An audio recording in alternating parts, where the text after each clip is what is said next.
All right, FightHype.com here with Bernardo Osuna and ESPN's Christina Poncher. ESPN's Bernardo Osuna. Yeah, too, Top Ranks and ESPN's, and I mean we're like family. That's how it works. Yeah. Yes, Always work together. You know, one of the best teams we could get in boxing. But you know, you guys not only are calling the fights tomorrow night, but you talk to these guys very personable, you know, intimately in these fighter meetings, and there's so much.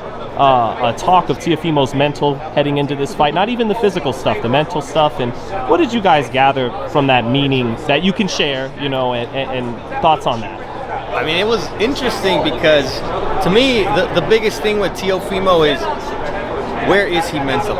And ultimately it comes down to him being honest with himself, and you have to accept defeat in order to grow. I mean, I think, you know, 99% of the fighters out there have lost at one point in their careers, and they'll all come back and tell you, I learned more from that one defeat than I did from my 50 victories, you know? And so I think that's the one thing that I worry about is, did he really reflect on that loss and really look at why he lost that fight?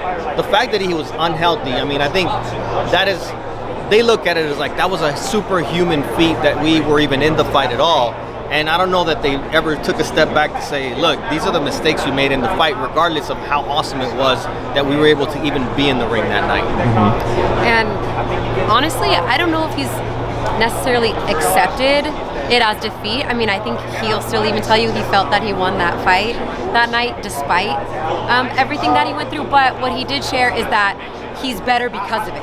When he suffered a loss another time in a major tournament, amateurs, he told us, you know, I came back with a vengeance and I was even stronger at that point, and he feels that that will be the case once again, and that starts tomorrow at 140. And you saw him make weight super easy today, 138.8 today. Right. It's not a problem. We know how much he was killing himself to make 135. So I think all of us as a whole are really excited to see him at 140 pounds, and also to see mentally where he's at. Not that this is going to be his toughest test, but I think this will be a big weight off his shoulders if he does win tomorrow night, to get back in the win column and start his quest to a title at 140. And it makes sense. Obviously, we guys saying about accountability for the loss, but great fighters, they can be delusional. They, like Muhammad Ali, when he lost to Joe Frazier with a broken jaw, he's like, I thought I won.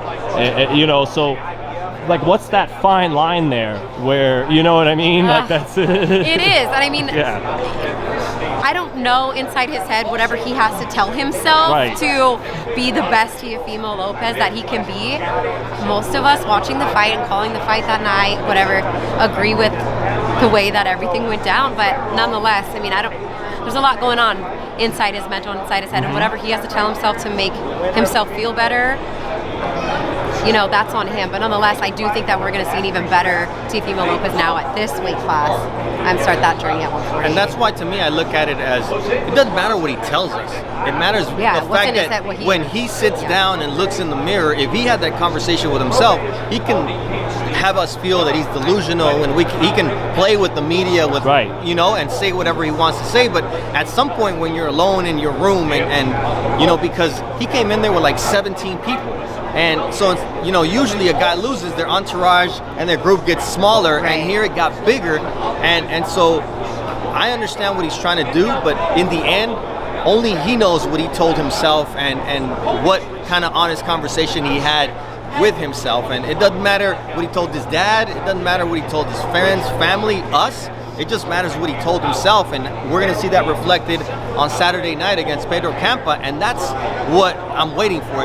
You know, it could all be a smokescreen. We've seen it before, and in the end, I'm waiting to see when that first bell rings, and if he goes after Campa and throws that looping right hand that he tried to throw against Kambosos and gets caught, then he learned nothing. If we see him boxing and being smart, then everything he said didn't even matter, because he did reflect and he did make changes that he needed to do. You know, we talked about the mental and everything, but him coming up to 40 now, when Haney and Garcia move up, they're taller, longer arms. Taylor, taller, longer arms. This is a guy, like when he fought Lomachenko, he was the counterpuncher. He expected him to come forward to him. Do you think he's gonna, you know, have to make some adjustments fighting taller guys now to his style? Or do we see the same kind of Teofimo at 35? Well, he faced Richard Comey, who was longer. Right. And he had Pop. And Nakatani and he did have trouble with Nakatani. So, but I think it's more even for this fight against Campa, you're looking at someone who's economical but accurate with his punches. And at some point, you have to let your hands go. And that's the question with Teofimo. When that moment comes, you know, even with what we saw with Lomachenko, he got off to a great start. Loma didn't throw anything for the first 6 rounds, but it's not like he was bombing him with a bunch of shots. So he is who he is, but at some point he's gonna have to let those hands go, and we'll see if Campa can bring it out of him, or if it'll be Josh Taylor, if it'll be Regis Prograis, down the road. But there's always an adjustment period. You know, these guys, anybody who moves up 5 pounds seems like nothing, but everybody will tell you, look, 140 is one of those midway divisions. Yeah, transition. It's a transition because you've got guys who have speed, who've got power, who've got size. You know, some guys are melting themselves down to avoid welterweight, but being really bigger than a lightweight. So it's really a tricky division for a lot of fighters. It's a dynamic duo being. Yes. I got, and then you know, Christina, did you have something? No, go ahead. Okay, yeah. So now I get you guys good on this one because you don't cover Terrence Crawford anymore. So maybe if I'm lucky, I can get a prediction on Crawford Spence. Can I get a quick breakdown? Anyway, I know. Go ahead. Yeah. Well, he knows because typically fights I call, I usually don't give predictions. Right. Which totally makes sense. Right. I mean, for me, Crawford's as good as it gets when it comes to boxing, and I just feel like every time he steps up to the plate and every time the stakes are bigger, you know, he shines his brightest, and I expect him to come out victorious against Errol Spence. I no doubt think it will be as tough as Tess. I no doubt think that it's going to be close. I hope it happens for his sake sooner than later, although he just came off fighting that guy over there, Sean Porter, you're just a little bit familiar with. But you know, I'm glad it's happening, hopefully. I mean, I feel good about it. I'm not breaking any news here. I wish I knew something that more than you guys do, but I just think all around he checks every box a little bit more than does Spence. Look, to me, it's going to be an amazing fight. It's going to give us the #1 pound-for-pound fighter in the world, with no doubt. I mean, I think whoever wins that fight is going to be #1, and there's no question about it.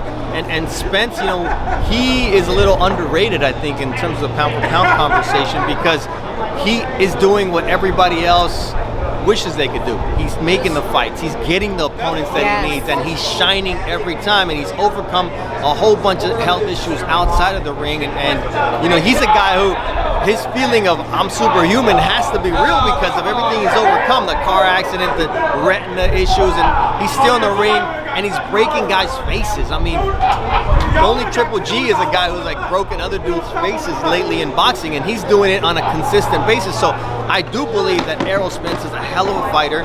The southpaw stance, but that dog in Terrence Crawford that we've seen, it's a different guy, and just because he's not on ESPN and Top Rank anymore doesn't diminish the fact that he's still #1 on my pound-for-pound list. I just think when you look at talent, I look at what guy would I not want to be in the ring across, and it's still Terrence Crawford. I mean, he's got a mean streak. He's got that dog in him, and not to say that Spence doesn't either. And that southpaw stance is going to be something different. Yeah, we're probably going to see southpaw versus southpaw that Well, maybe Terrence tries to do what he does to orthodox fighters and switch to southpaw. He tries to go orthodox against, you know, maybe. Right, and he's a big 147 pounder too. Like, I know Spence is big for 47, but Crawford, I mean, you saw them in that video from Ellie like years ago. I mean, he will.